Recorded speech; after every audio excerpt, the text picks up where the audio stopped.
Hello friends, welcome back to my YouTube channel. हमारा जो topic चल रहा है द ब्रिटिशर्स कन्क्वेस्ट बंगाल, कि अंग्रेज़ों ने बंगाल के ऊपर कब्जा करना कैसे स्टार्ट किया था, जिसके लिए उन्होंने पहले बैटल ऑफ प्लासी लड़ी थी, उसके बाद बैटल ऑफ बक्सर लड़ी थी। दोनों बैटल्स अंग्रेज जीत गए थे, ठीक है। उसके बाद हुई थी द ट्रीटी ऑफ इलाहाबाद, ठीक है। ट्रिटी ऑफ इलाहाबाद में क्या किया था, ब्रिटिशर्स ने नवाब से फोर्सफुली उनकी पावर्स को छीन लिया था। और उसके बाद हम टॉपिक पढ़ रहे हैं ड्यूल गवर्नमेंट इन बंगाल। अब देखो, अंग्रेज़ों का जो बंगाल के ऊपर कब्जा हो चुका था, ठीक है, उनका स्ट्रांग पावर हो चुकी थी बंगाल के ऊपर।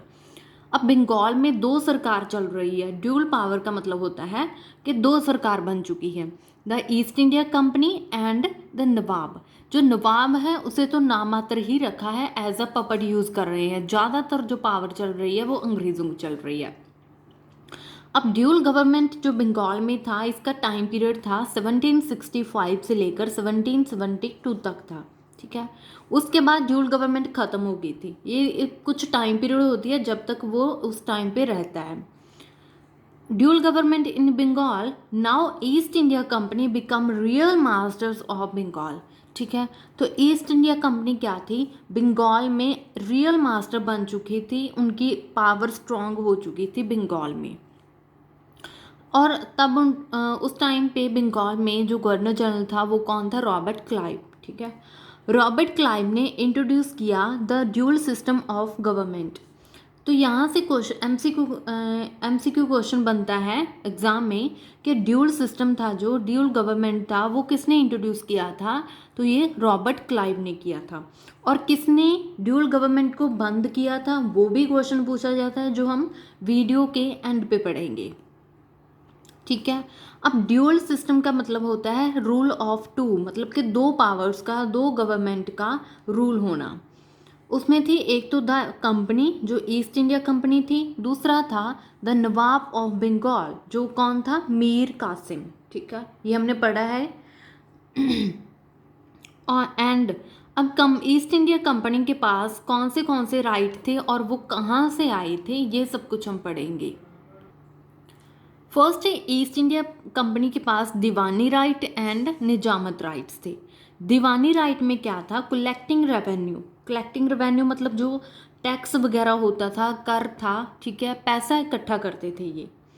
और दूसरा था निजामत। निजामत में क्या होता, पुलिस एंड जुडिशियल फंक्शन, मतलब जो आर्मी के रिलेटेड, जो न्याय के रिलेटेड काम होते थे वो निजामत के द्वारा किए जाते थे। और जो पैसा इकट्ठा करना था वो दीवानी के द्वारा किया जाता था, ठीक है। और ये इनके पास दो पावर्स आई कहाँ से थी, दीवानी एंड निजामत। तो ये इन्होंने नवाब से ली थी। दीवानी था जो, वो acquired it from the empire, तो ये इन्होंने एम्पायर से एक्वायर किया था, ठीक है, जो कि शाह आलम टू था। पहले हमने पढ़ा है शाह आलम टू एम्पायर था, जिसको अंग्रेज़ों ने बैटल ऑफ बक्सर में हरा दिया था और उनसे जो पावर्स थी वो छीन ली थी।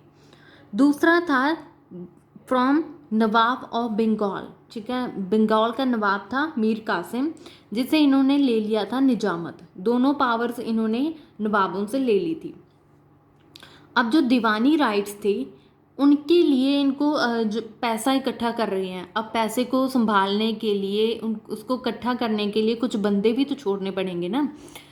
अपॉइंटेड टू डिप्टी दीवान, तो अंग्रेज़ों ने दो डिप्टी दीवान थे जो उनको अपॉइंट किया था। उनमें से रेज़ा खान था जो बंगाल के लिए था, ठीक है, बंगाल से कर इकट्ठा करता था। राजा शितव रॉय, ये था बिहार के लिए, जो बिहार से जो पैसा था, कर था, वो इकट्ठा करता था, ठीक है। बंगाल से इकट्ठा करने के लिए अलग बंदा था, बिहार से इकट्ठा करने के लिए शितव रॉय अलग बंदा था। तो देख लो आप, बंगाल एंड बिहार दो, इन मतलब कि पूरे बंगाल के ऊपर, जो बंगाल, बिहार, उड़ीसा, बांग्लादेश वाला एरिया है ना, उसके ऊपर अंग्रेज़ों का रूल आ चुका है। वहाँ से जो पैसा इकट्ठा करना है, पहले कौन करता था, नवाब करता था, ठीक है। बंगाल का जो नवाब था, राजा था, वो करता था। लेकिन ये पैसा इकट्ठा करने का अब राइट किसके पास चला गया है, अंग्रेज़ों के पास, ईस्ट इंडिया कंपनी के पास, ठीक है। अब दूसरी तरफ देखते हैं द नवाब ऑफ बंगाल, उसके पास क्या पावर थी, responsible for maintaining peace and order, ठीक है, कि आपने अपनी प्रजा में बंगाल में पीस बना कर रखनी है, ऑर्डर मेंटेन करके रखना है, ठीक है, डिसिप्लिन मेंटेन करके रखना है, ये पावर थी नवाब के पास। दूसरा था depended for both funds and forces upon the company. नवाब के पास कोई इम्पॉर्टेंट पावर थी ही नहीं, ठीक है। उन्होंने अपनी प्रजा में peace and order, discipline maintain करना, ये कोई इम्पॉर्टेंट पावर नहीं है कि कोई पैसा इकट्ठा करना है, जो आर्मी को मेंटेन करना है, वो कोई पावर नहीं है। और अगर इनने फंड मतलब कोई फंड वगैरह लेना है, जब फोर्सेस मतलब कोई आर्मी का कोई काम है, ठीक है, इन काम के लिए, इन दो चीज़ों के लिए जो नवाब था उसको कंपनी ब्रिटिशर्स मतलब ईस्ट इंडिया कंपनी के ऊपर डिपेंडेंट होना पड़ता था, उनसे मांगना पड़ता था पैसा भी और आर्मी भी, ये उनके ऊपर डिपेंड था। मतलब नवाब के पास कोई पावर नहीं थी, ये नाम मात्र का नवाब था। पूरी की पूरी जो असली पावर थी वो कंपनी के पास थी, ठीक है। मेन पावर क्या होती है? पैसा एंड आर्मी। उस टाइम पे कि अगर युद्ध करना है तो उसके लिए आर्मी ज़रूरी है, पैसा ज़रूरी है। दोनों पावर्स किसके पास थी? ईस्ट इंडिया कंपनी ब्रिटिशर्स के पास थी, ठीक है।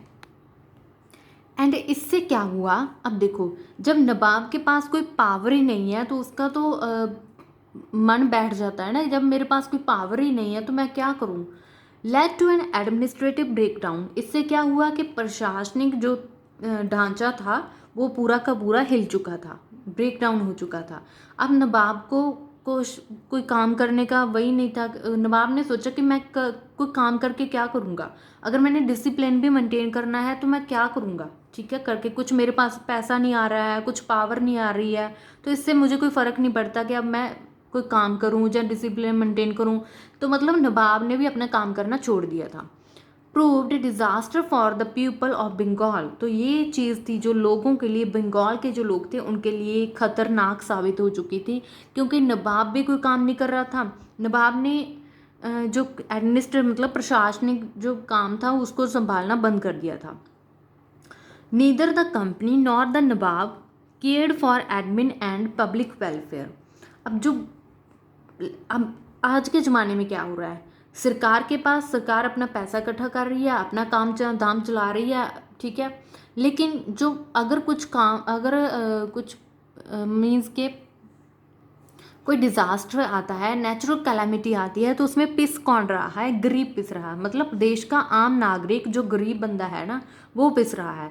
तो उस टाइम पे भी क्या था, अब नवाब ने अपना काम करना बंद कर दिया और ईस्ट इंडिया कंपनी को कोई फ़र्क नहीं पड़ता था कि उनकी प्रजा भूखी मर रही है, जो काम कर रही है, क्या हो रहा है उसकी, उनको कुछ सर्विसेज मिल रही है जो नहीं, उनको घंटा फ़र्क नहीं पड़ता था। तो यहाँ पे क्या है, ना तो कंपनी कर रही थी ईस्ट इंडिया कंपनी और ना ही नवाब। इन दोनों ने लोगों का जो पब्लिक वेलफेयर था, एडमिनिस्ट्रेटिव था, लोगों का बिल्कुल भी ध्यान करना, केयर करना बंद कर दिया था। उनको कुछ फर्क नहीं पड़ रहा था कि लोग कैसे जी रहे हैं। आगे था जो हमने स्टार्टिंग में पढ़ा था कि रॉबर्ट क्लाइव ने इंट्रोड्यूस किया था ड्यूअल गवर्नमेंट को, ठीक है। अब बंद किसने किया था? Warren Hastings. यहाँ से भी क्वेश्चन बनता है। Warren Hastings did away with the dual system of government in 1772। मतलब 72 में वॉरेन हेस्टिंग्स ने ड्यूअल सिस्टम को बंद कर दिया था, स्टार्ट किया था रॉबर्ट क्लाइव ने, ठीक है। तो ये आज का हमारा टॉपिक था कि बंगाल में अब दो गवर्नमेंट आ चुकी थी, ईस्ट इंडिया कंपनी एंड नवाब। नवाब को नामात्र पावर दी हुई थी, सारी की सारी जो पावर थी आर्मी की, पैसे की, कर इकट्ठा करना था, ठीक है, ये सारी पावर किसके पास थी? तो ये थी ईस्ट इंडिया कंपनी के पास। तो इससे क्या हुआ, नवाब ने भी अपना काम करना छोड़ दिया। वो डिसिप्लिन को मेंटेन करके क्या करेगा, उसको कुछ मिल तो रहा नहीं है। तो इससे क्या हुआ कि जो आम लोग थे, आम प्रजा थी, वो इसमें पिस रही थी, उनका बुरा हाल हो रहा था, लेकिन किसी को कोई फ़र्क नहीं पड़ रहा था कि लोग कैसे जी रहे हैं। तो ये एक बहुत ज़्यादा जो क्रिटिकल सिचुएशन बन चुकी थी बंगाल के लोगों के लिए, ठीक है। तो बाद में क्या हुआ कि वॉरेन हेस्टिंग ने इस ड्यूअल सिस्टम को ख़त्म कर दिया था। आज का जो हमारा टॉपिक था छोटा सा था, इतना सा कि ड्यूअल गवर्नमेंट इन बंगाल। तो अगर आपको मेरी वीडियो कंटेंट अच्छा लगता है तो please like, share and subscribe my YouTube channel.